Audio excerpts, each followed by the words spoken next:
Alright, so let's dig right into this. So, first off, we have a sticker that has the Pat's Mini H Quad logo on it, which you can see is a nice little tribute to Canada, as that's where Pat is from. Okay, so let's walk through the parts that are included with the kit. There is a top plate that is made of 1mm carbon fiber.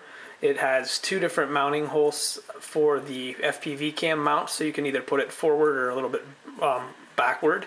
It also has some places to mount some straps for batteries, Mobius, and whatever else you might have on the back side of this. It also has a hole for an SMA extension, which you know how much I love to use so we don't break our VTx's. And, you know, again, 1mm piece of carbon fiber is a top plate.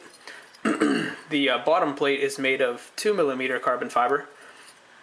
All the cuts and everything look really, really clean on it. Obviously, again, it has the matching two holes for the FPV cam mount. Then we have the two arms, which are, again, for the 6-inch props. And as far as the parts kit's concerned, we have the camera mount for the FPV cam. Let's get that out. So that's right here. We also have 4 rubber washers that look like they are for mounting the FPV cam to the FPV cam plate. We have some nuts with nylon inserts, little lock nuts to attach the arms to the bottom plate. And we have some standoffs for the flight controller.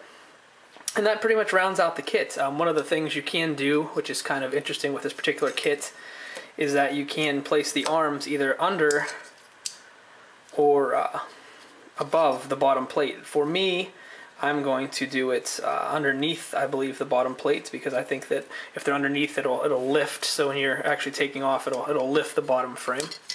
So that's the setup I'm going to be using.